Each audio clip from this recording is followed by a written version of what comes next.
krásné zemi seminář při stavu D1 je poměrně složitá záležitost, takže uvidíme to, jak dorazí. Takže první věc, jsme hrozně rádi, že jste zde. Rád bych vás svým jménem, jménem kolegu přivítal na půdě společnosti Trouw Biofactory na semináři, který celý budeme věnovat, ale ne celý budeme věnovat především spolupráci v Číně. Jak jistě víte, tak jestliže někde leží uložená vedící páka nebo nějaký akcelerátor celého biznisu s vepřovým masem, tak ten leží v Číně. A my máme tu mimořádnou příležitost poslechnout si ty informace, tak říkají z první ruky, protože už asi víte svůj pozvánek, a tím bych rád přivítal našeho bývalého generálního ředitele, do chvíli obchodního ředitele Trouw Čína, Jana Soumara, kterému bude patřit toto symbolické pódium po obědě. Takže já ho vítám. Ale protože jsme chtěli využít tu mimořádnou příležitost, protože jsme tušili, že zájem o tento seminář bude, tak to nebude jenom o Číně. A na začátku programu, nebo jak se říká, každá roková hvězda má své předkapely, tak jsme to udělali i my. Bychom vás rádi seznámili s pár věcmi, které si myslím, že jsou současně velmi důležité. První přednášku, a rád bych ho také představil, protože mnozí z vás neznáte, bude mít náš nový generální ředitel Joris de Boer, který se bude věnovat, který to tak trošku usadí do nějakého rámu, to naše povídání. A pak bude následovat taková dvojpřednáška nebo jedna přednáška na jedno téma, kterou budu mít já. Jmenuji se Klepač, pokud mě neznáte, zapomněl jsem se představit. A budeme se věnovat tématu, které pro některý z vás možná ještě aktuální není, protože si říkáte ještě 2,5 roku čas. Nicméně dřív nebo později z nás to určitě doběhne a to bude, jak se popereme s výživou, především, ale salat, po zákazu používání oxidu zinečnatého jako medikace, po případě, pokud do té doby se vyskytnou nebo přijdou nějaké další regulace, a to především s používáním antibiotik. No jak už jsem řekl, pak si máme oběd, aby jsme byli plní síly, a po obědě přijde Honza se svou přednáškou a bude nám povídat, jak to v Číně vypadá, má spousta zajímavých fotek. Nebude to jen o prasatech, domluvili jsme se, že se nám bude snažit i přiblížit normální život v Číně, protože si myslím, že když tam přijedete jako turisté, pokud jste měli to štěstí, je to opravdu trošku něco jiného, než když v té zemi delší dobu žijete. A jelikož předpokládáme, že bude nějaká diskuze, tak to je vlastně poslední bod programu a uvidíme, kolik skočíme, bude záležet jenom a jen na vás. Takže, vy jste tam sice viděli, ještě jednou vás poprosím, abychom se nerušili, přepněte své mobily do různých režimů letadlo, ticho, nebo to úplně nepněte. Zkuste si to užít, to dnešní dopoledne a kousek odpoledne bez svých mobilních telefonů, a já myslím, že můžeme začít. Takže jak už jsem řekl, první přednášku bude mít Joris, překládat bude Vlaďa Kron, který ho tam vidím. Takže děkuji. To vaše. Děkuji moc.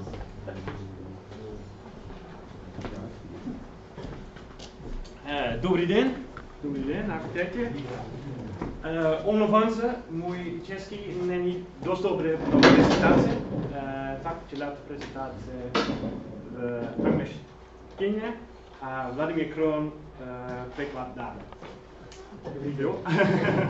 Can you translate? No. So welcome everyone.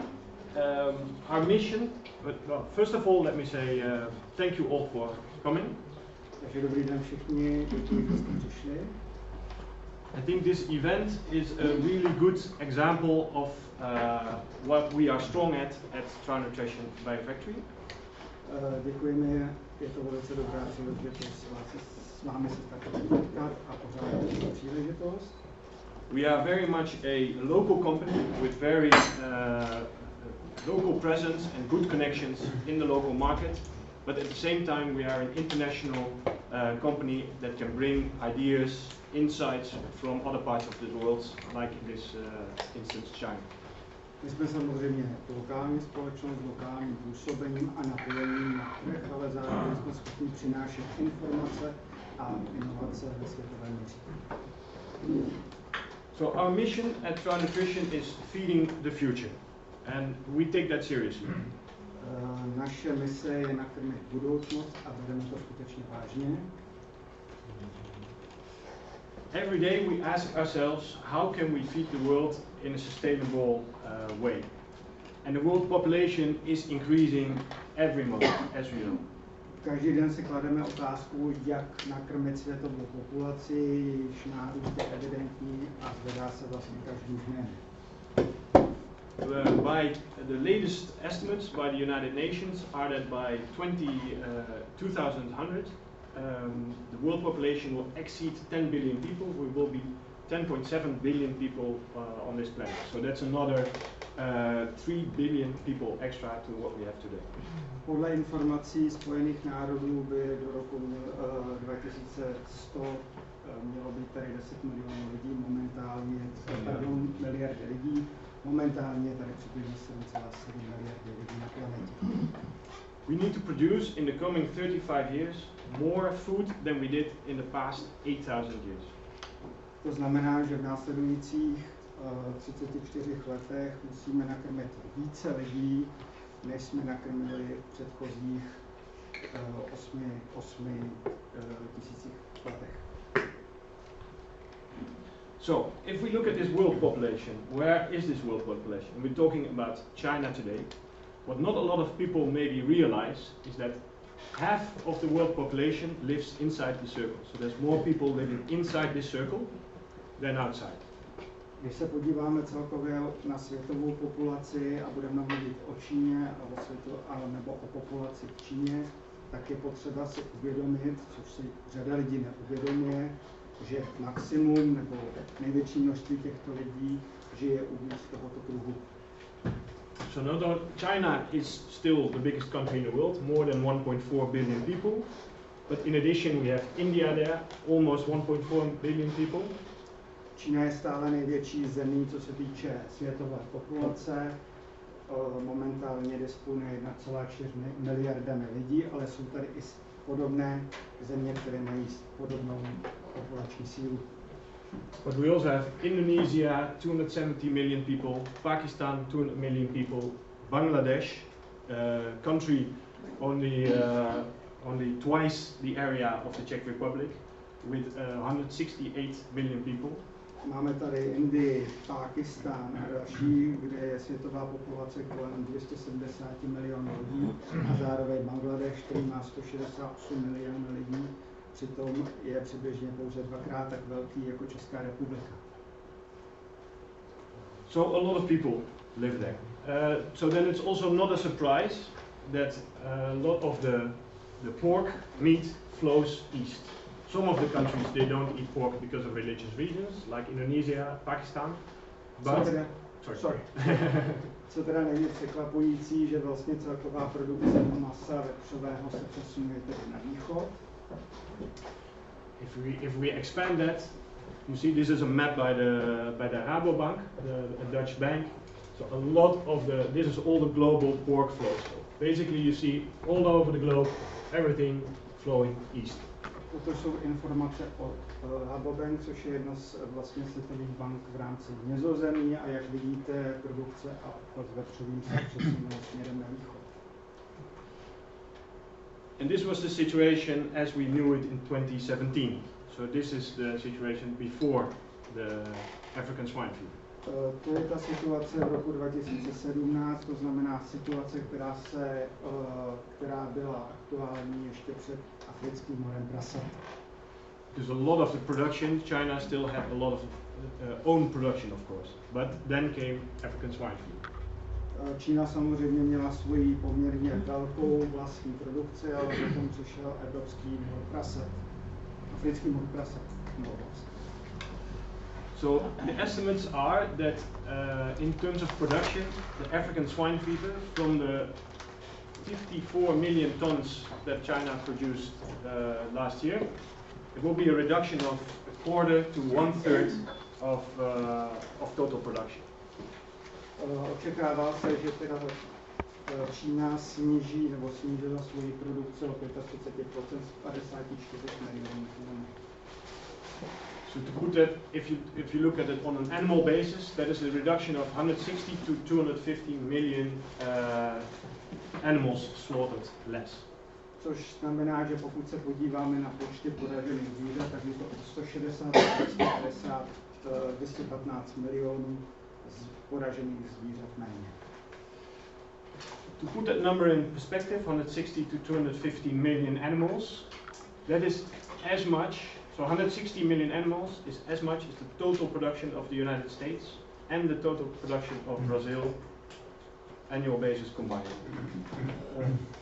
Tato celková produkce, nebo toto snížení 215 milionů poražených zvířat vlastně představuje roční produkci USA, Brazílie a celkovou produkci Španělska dokonce. Exactly. If you add the 55, then it's also the production of China. So a huge amount of production that will not happen this year. Of course, then it's very easy to think, okay, that's a huge potential, and I think it is, but we should not overestimate it. Což samozřejmě je relativně dobrá zpráva, protože je zde poměrně velký potenciál, nicméně bychom ho neměli přeceňovat. Because not all the pork that is not being produced will be substituted by pork. Protože ne všechny zdroje, které budou nahrazeny, budou pouze ve vepřování. So, and this is again information from the Rabobank. So the idea, the total lack of production, the idea is that it will be partly met by broiler production in China. Toto jsou informace z Rabobank, rovněž je jasné, že celkové zásobení bílkovin bude ještě nahrazeno dalšími zdroji. Partly will be met by more eggs. Pravděpodobně více produkci vajec, nebo vyšší produkci vajec. 1 million ton will be additional production of aquaculture, so fish. 1 milion tun bude uhrazen skrze produkci ryb, akvakulturu. And just for your reference, total aquaculture production in China is about 90 million tons, so this for them is 1% increase. To znamená, jenom pro informace, produkce ryb v Číně je přibližně 90 milionů tun, což je přibližně 1%. And then there will be additional imports. So the expectation is, yes, there will be additional imports, about 2 million ton pork imports and 2 million ton of other animals. A ten zbytek přichází na ty importované zdroje bílkovin, jako jsou 2 miliony tun, to znamená v různých zdrojích bílkovin, živočišných bílkovin.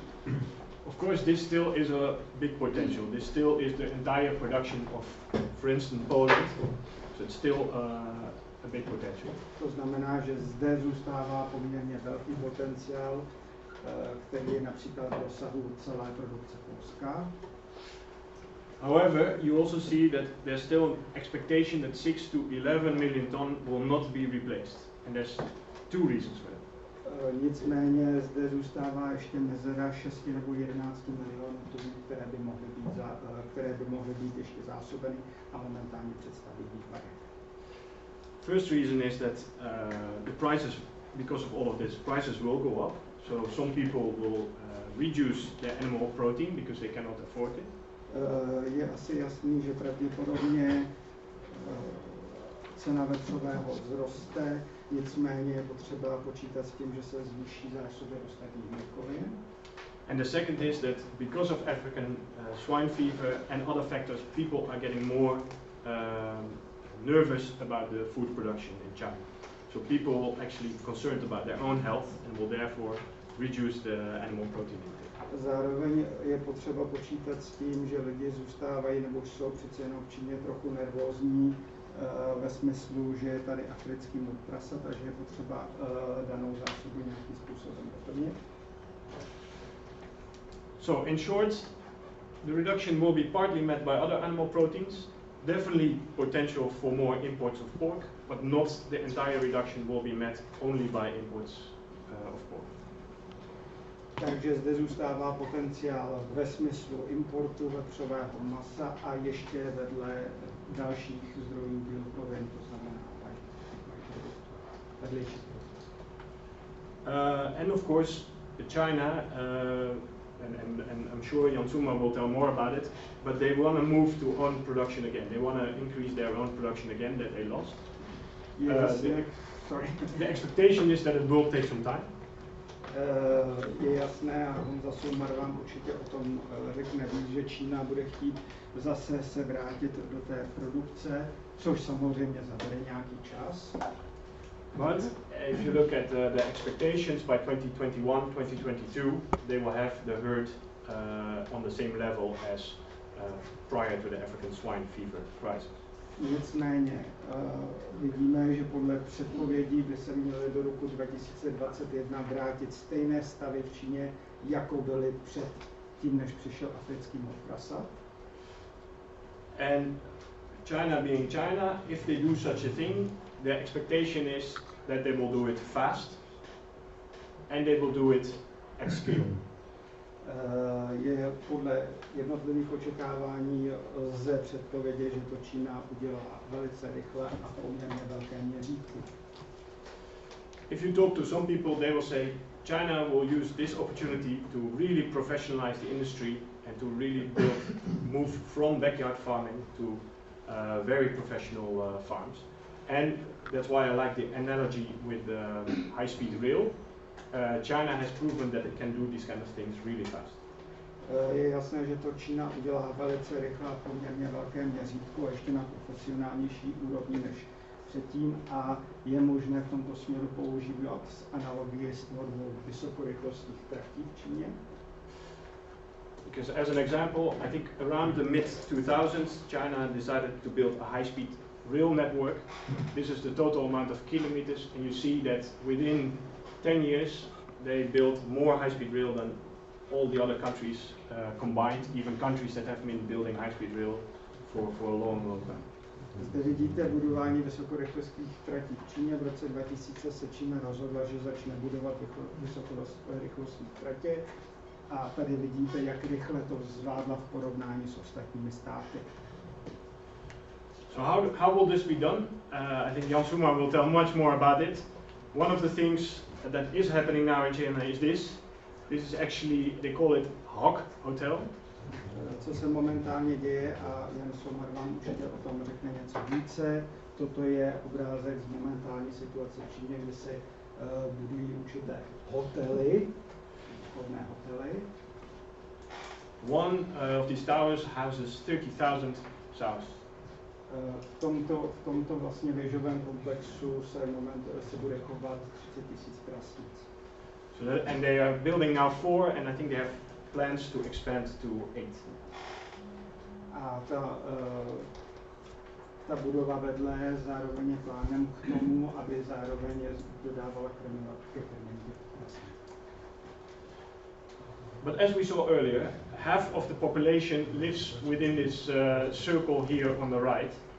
Jak jsme řekli na začátku, tak polovina světové populace žije uprostřed tohoto kruhu. So that also means that the region will never have enough farmland available for this production. Takže je jasné, že země v tomto kruhu nebudou mít dostatek půdy k tomu, aby pokryly ty potřeby, které jsou spojené se živočišnou produkcí. So you see, this map is not global pork flows, but it's global soy and other material. But you see the same happening. All the material is flowing towards the east to compensate for the lack of production. Tato mapa nepředstavuje celkový obchod s vepřovým masem, nicméně jednotlivé pohyby krmiv, a to soji, a jak vidíte, má stejnou tendenci. So I think that presents opportunities for farmers, especially if you are close to these raw materials, right? So farmers in Brazil, very close to the soy and to other raw material sources, that presents a lot of opportunities. Je to teda poměrně velké množství příležitostí pro země, které mají blízko k produkci surovin, to znamená třeba Argentina nebo Brazílie s produkcí soji. And you also see a lot of these flows from the US to China. A zároveň vidíte velké množství pohybů směrem ze Spojených států do Číny.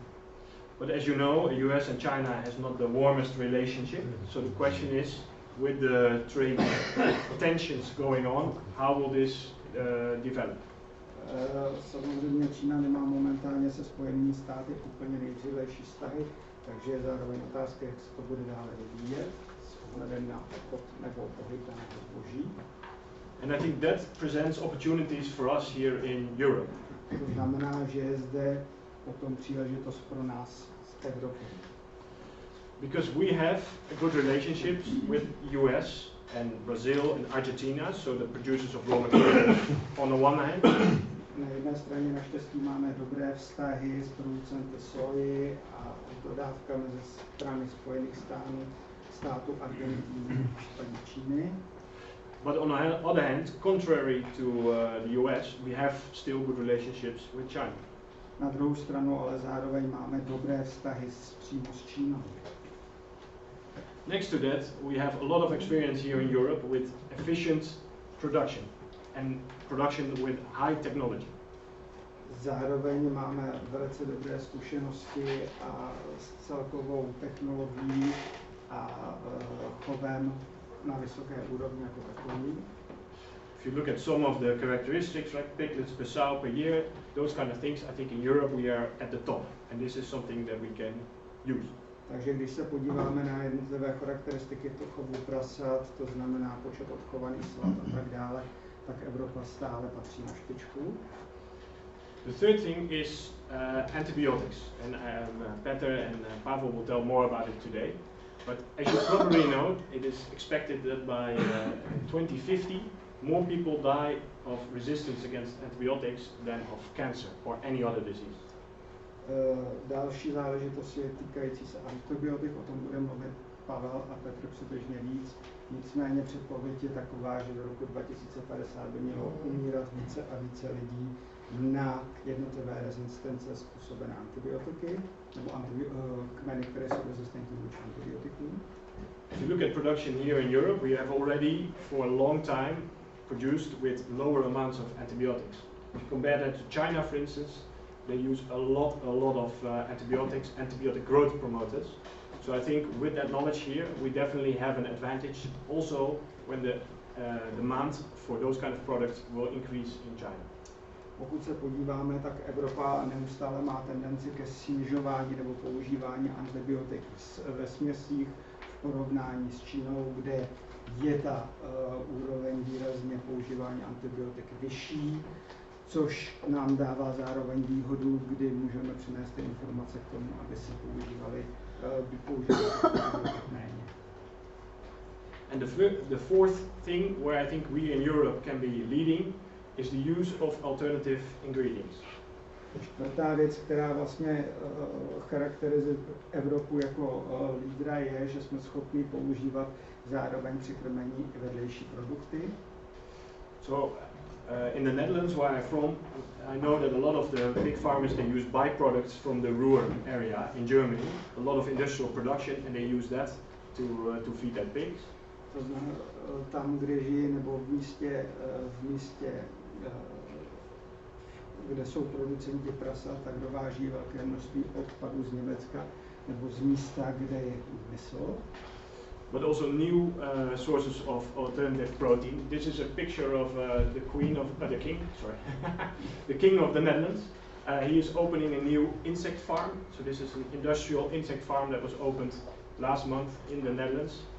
Máme i zkušenosti s dalšími alternativními produkty. Tady na tom obrázku vidíte uprostřed nizozemskou královnu na farmě, kde se chová hmyz pro krmné účely.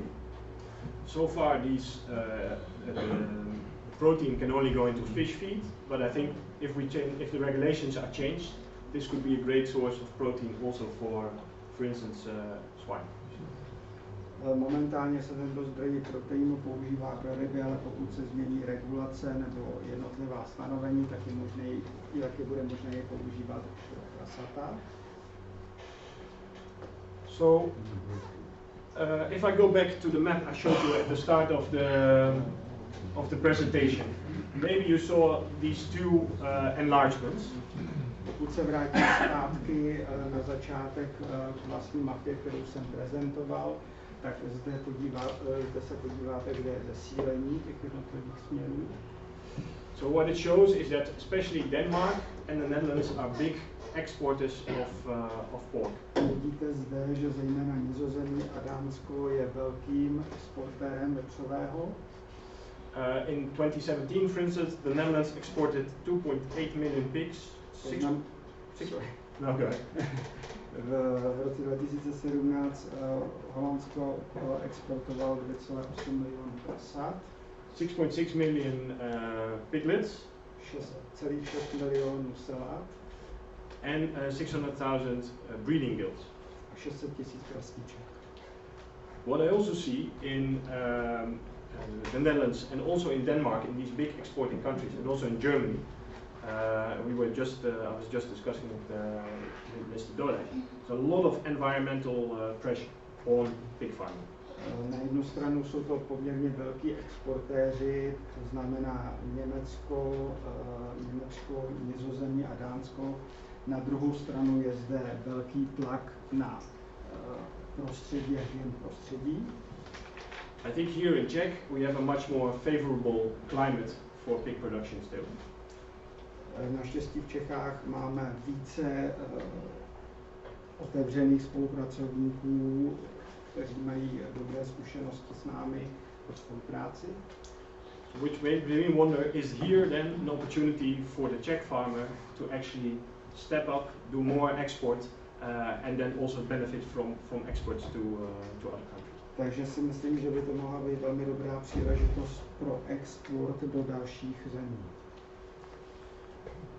So in short, the summary. So I think the African swine fever in China definitely creates opportunities for us here in Europe, but we should also be careful not to overestimate the potential.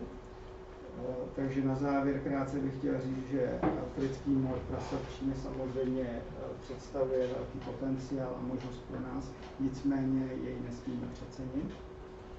Secondly, in the medium to long term, China is expected to build up the industry again, and they will do this in a quick and a very professional way.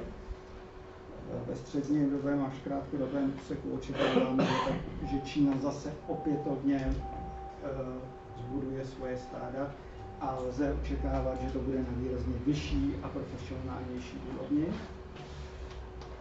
However, I still think there's opportunities for European farmers, especially in efficient production, in production with the lower amounts of antibiotics and in alternative ingredients.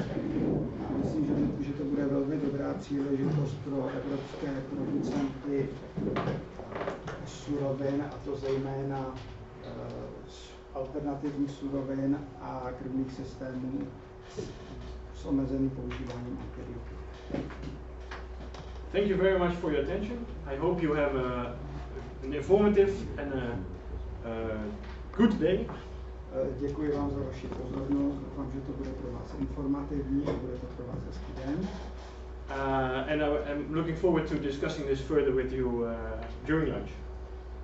A těším se na případnou diskuzi dále v průběhu oběda. And thank you, Vladimir, for translating. Děkuji za překlad. All right. Thank you. Peter.